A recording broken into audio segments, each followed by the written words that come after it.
Mucho se habla de este cruce imposible entre Oscar de la Hoya y Ryan García. Sí, nunca ocurrió y jamás ocurrirá. Cuando analizas patrones técnicos, ritmo ofensivo y estructura táctica, el tiempo deja de importar, y ahí aparece la pregunta incómoda. ¿Qué pasaría si el Golden Boy, en su punto más fino, se cruzara con la velocidad explosiva de Ryan García en su mejor versión? Para evitar fantasías gratuitas, primero fijamos el contexto real. No estamos mezclando épocas al azar, tomamos versiones específicas.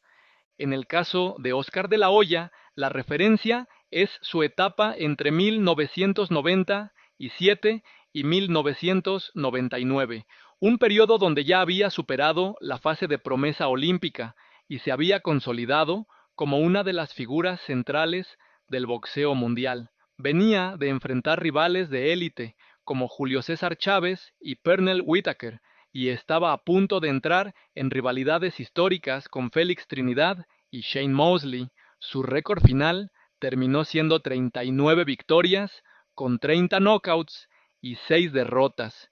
Campeón mundial en 6 divisiones distintas. En ese tramo específico de su carrera, de la Hoya combinaba velocidad, precisión y fundamentos muy pulidos. Su jab era uno de los más disciplinados de su generación. No era un golpe ornamental, era su herramienta para dictar territorio dentro del ring. Desde ahí construía combinaciones de 3 o 4 golpes, mezclando recto de derecha y su conocido gancho de izquierda. Ryan García pertenece a una generación completamente distinta, un peleador formado en la era digital del boxeo con exposición masiva fuera del ring, pero más allá del ruido mediático, su atributo técnico más notable es la velocidad de manos. Pocos peleadores de su división lanzan combinaciones con esa aceleración. Su knockout al cuerpo contra Luke Campbell en el año 2021 dejó un ejemplo claro. El gancho de izquierda de Ryan no necesita preparación larga, sale desde distancia media con una rapidez difícil de anticipar. Ese golpe se ha convertido en su carta más peligrosa. Tomamos entonces a García en su etapa más madura desde el año 2023, cuando su físico y potencia estaban completamente desarrollados dentro del entorno del peso ligero y superligero. Ahora definimos las reglas del laboratorio. La pelea se simula a 12 asaltos, pesaje el día anterior, como dicta la práctica moderna, rehidratación libre dentro de los límites habituales del boxeo profesional, guantes de 8 onzas, estándar para peleas titulares en este rango de peso, arbitraje moderno que permite clinch ocasional pero no excesivo agarre. También definimos un ritmo híbrido. El boxeo de los años 90 tendía a mantener volumen alto durante toda la pelea. Hoy muchas peleas arrancan con rondas más calculadas antes de entrar en intercambio real.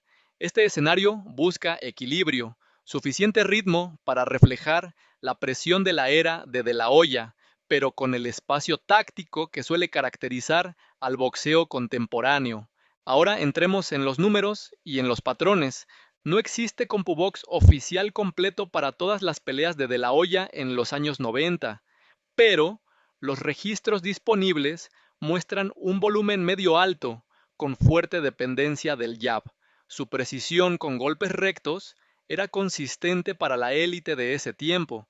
Ryan García sí cuenta con registros CompuBox recientes en varias peleas televisadas. Su volumen promedio es más bajo que el de muchos campeones de los años 90, pero su tasa de impacto en ráfagas es elevada cuando logra conectar limpio. Aquí aparece el primer contraste técnico importante, el control de distancia.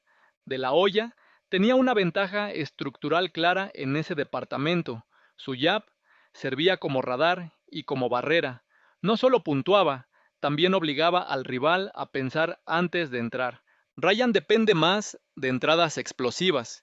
Su ofensiva funciona mejor cuando encuentra espacio para acelerar combinaciones. Cuando los rivales logran frenar ese ritmo con jab constante o presión controlada, su ataque pierde continuidad.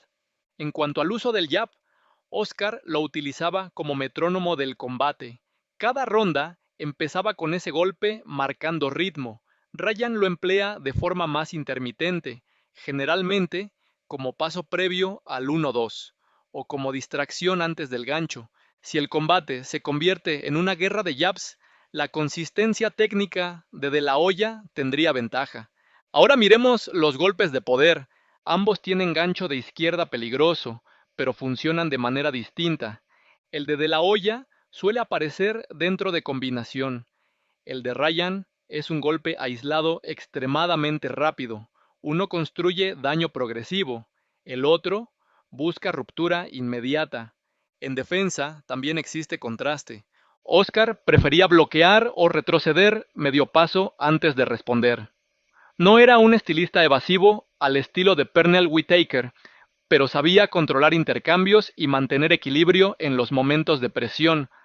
Ryan ha mostrado guardia alta y reflejos rápidos, pero también cierta vulnerabilidad cuando lo presionan en línea recta o cuando queda estático después de lanzar. El plan principal de la Hoya sería claro: dominar el centro del ring con jab constante, obligar a García a entrar desde distancia larga y castigar con recto de derecha cada intento de avance. Si Ryan lograra imponer velocidad temprano, el plan alternativo de Oscar sería cerrar guardia, bajar ritmo y trabajar más al cuerpo para reducir la explosividad del rival. El plan principal de Ryan sería presión explosiva desde los primeros asaltos, intentando conectar su gancho antes de que el combate se convierta en un duelo táctico largo. Su plan alternativo sería mantener distancia y contragolpear, aunque ese terreno históricamente no ha sido el más cómodo para su estilo. El punto de quiebre táctico probablemente aparecería entre el quinto y el sexto asalto. Durante las primeras rondas, Ryan tendría momentos de impacto. Su velocidad inicial generaría intercambios rápidos y obligaría a Oscar a reaccionar. Pero si De La Hoya lograra ajustar el tiempo del jab y comenzar a anticipar la entrada de Ryan, la pelea cambiaría de forma estructural. Cuando el jab empieza a interceptar el avance del rival, el combate deja de ser una guerra de velocidad y se convierte en un ejercicio de control territorial. Ese cambio suele inclinar las tarjetas. Ahora proyectemos posibles rutas de victoria. La primera ruta sería un triunfo de La Hoya por decisión clara o detención tardía. Esto ocurriría dominando el jab en la mayoría de los asaltos, limitando las explosiones de Ryan a momentos aislados y castigando el cuerpo para reducir su velocidad en la segunda mitad del combate. En ese escenario, la pelea empieza a inclinarse alrededor del octavo asalto, cuando la velocidad inicial de García pierde frescura. La segunda ruta sería una victoria de Ryan García por nocaut temprano.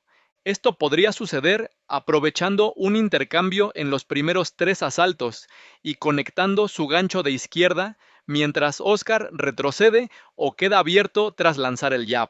La velocidad de Ryan puede generar un impacto inesperado antes de que el combate encuentre su ritmo táctico. La tercera ruta sería una pelea cerrada a las tarjetas. En ese escenario, Ryan gana algunos asaltos espectaculares con ráfagas rápidas, mientras Oscar suma puntos con control técnico. El resultado dependería del criterio de los jueces y de cuánto valoren impacto visible frente a dominio posicional.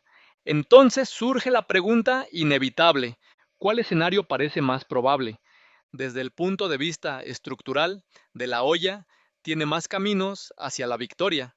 Su estilo permite ganar combates largos sin depender de un solo golpe. Ryan, en cambio, es más peligroso cuando encuentra momentos de ruptura. Eso no significa que el desenlace esté asegurado.